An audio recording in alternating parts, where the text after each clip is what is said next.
Quit India నినాదాన్ని Bombay youth league Congress socialist party స్థాపకుడు, భారత జాతీయోద్యమ నాయకుడు యూసుఫ్ మెహర్ అలీ 1942లో రూపొందించారు. యూసుఫ్ మెహర్ అలీ క్విట్ ఇండియా ఉద్యమానికి ముందే క్విట్ ఇండియా అనే తన పుస్తకాన్ని ప్రచురించాడు. ముంబై మేయర్గా కూడా పనిచేసిన Yusuf Meher Ali Simon go back నినాదాన్ని కూడా రూపొందించారు. ఆగస్టు 1942 మహాత్మాగాంధీ ప్రారంభించిన క్విట్ ఇండియా ఉద్యమం భారతదేశంలో ప్రతిధ్వనించింది. ఆగస్టు క్రాంతి ఉద్యమం లేదా భారత్ చోడో ఆందోళన్ అని కూడా పిలువబడే ఈ సామూహిక శాసనోల్లంఘన ఉద్యమం భారతదేశంలో బ్రిటిష్ పాలనను అంతం చేయాలని డిమాండ్ చేసింది. ఇది భారతదేశ స్వాతంత్ర్య పోరాటంలో 3వ తరంగంగా ఉద్భవించింది మరియు మునుపటి ఉద్యమాల శాంతియుత ప్రతిఘటన నుండి నిష్క్రమణను సూచిస్తుంది. మహాత్మా గాంధీ నేతృత్వంలోని ఈ ఉద్యమం బ్రిటిష్ పాలనను తక్షణమే అంతం చేయాలని కోరింది. ఇది హింసాత్మక నిరసనలకు మరియు సమాంతర ప్రభుత్వాలను స్థాపించడానికి దారితీసింది. జూలై 6, 1942లో కాంగ్రెస్ వర్కింగ్ కమిటీ వార్ధాలో ఒక సమావేశాన్ని మౌలానా అబుల్ కలాం ఆజాద్ ప్రెసిడెంట్గా కాంగ్రెస్ వర్కింగ్ కమిటీ నిర్వహించింది. సరోజినీ నాయుడు, జవహర్లాల్ నెహ్రూ, పటేల్, డాక్టర్ రాజేంద్ర ప్రసాద్, సీతారామయ్య, జీవి పంత్, ప్రఫుల్ చంద్ర ఘోష్, సయ్యద్ మెహమూద్, అసఫ్ అలీ, జేబీ కృప్లానీ, మహాత్మాగాంధీ వంటి నాయకులు హాజరయ్యారు. మహాత్మాగాంధీ మొదటిసారిగా తన క్విట్ ఇండియా పాలసీ వార్ధాలో చర్చించారు. కాంగ్రెస్ వర్కింగ్ కమిటీ జూలై 14, 1942న వార్ధాలో సమావేశమై క్విట్ ఇండియా తీర్మానాన్ని ఆమోదించింది.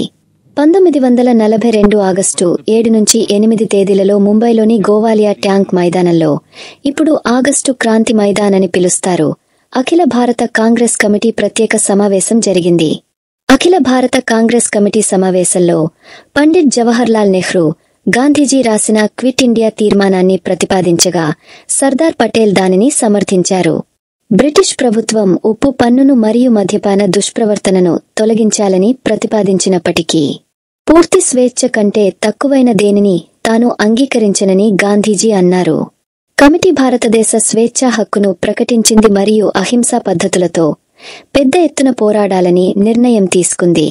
క్విట్ ఇండియా తీర్మానం ఆమోదించబడినప్పుడు మౌలానా అబుల్ కలాం ఆజాద్ భారత జాతీయ కాంగ్రెస్ నాయకుడు ఈ సమావేశంలో గాంధీజీ అందరికీ ఒక మంత్రాన్ని ఇచ్చాడు. Do or die. భారతీయులు తమ దేశానికి స్వాతంత్ర్యం సాధించాలి లేదా ప్రయత్నిస్తూ చనిపోవాలి అని ఆయన అన్నారు. 9వ తేదీన గాంధీ మరియు ఇతర కాంగ్రెస్ నాయకులను అరెస్టు చేశారు మరియు ఆగస్టు 9న క్విట్ ఇండియా ఉద్యమం ప్రారంభమైంది. గాంధీ మరియు సరోజినీ నాయుడులను పూణేలోని ఆగాఖాన్ ప్యాలెస్కు పంపారు మరియు ఇతర కాంగ్రెస్ వర్కింగ్ కమిటీ సభ్యులు నెహ్రూ, అబుల్ కలాం ఆజాద్, గోవింద్ వల్లభ్ పంత్, పట్టాభి సీతారామయ్య, డాక్టర్ సయ్యద్ మహమూద్, ఆచార్య కృప్లానీ అహ్మద్ నగర్ కోటకు తీసుకెళ్లబడ్డారు. అయితే ఆగస్టు 9, 1942న కాంగ్రెస్ అగ్రనాయకులను అరెస్టు చేసి గుర్తు తెలియని ప్రదేశాలకు తరలించారు మరియు ఏఐసిసి మరియు ప్రాంతీయ కాంగ్రెస్ కమిటీలను బ్రిటిష్ వారు చట్టవిరుద్ధ సంఘాలుగా ప్రకటించారు. ఇది క్విట్ ఇండియా ఉద్యమానికి నాంది పలికింది. క్విట్ ఇండియా ఉద్యమం సమయంలో అమెరికన్ జర్నలిస్ట్ లూయిస్ ఫిషర్ గాంధీతో ఉన్నారు. లూయిస్ ఫిషర్ మహాత్మా గాంధీ జీవిత చరిత్ర రచయిత. పెర్ల్ బక్, అడ్జర్స్నో, ఏమేర్ సుర్మెన్ మరియు నార్మన్ థామస్ వంటి ఇతర అమెరికన్ మేధావులతో పాటు ఫిషర్ భారతదేశ స్వాతంత్ర్యం కోసం పిలుపునిచ్చాడు. 1942లో క్విట్ ఇండియా ఉద్యమం ప్రారంభమయ్యే ముందు రాత్రి మహాత్మాగాంధీ ప్రభుత్వ ఉద్యోగులు తమ ఉద్యోగాలలో కొనసాగి కాంగ్రెస్ పట్ల విధేయతను ప్రదర్శించాలని, సైనికులు తమ తోటి పౌరులను కాల్చి చంపకూడదని, విద్యార్థులు స్వేచ్ఛా లక్ష్యం కోసం అంకితభావంతో ఉంటేనే తమ చదువును వదులుకోవాలని అన్నారు.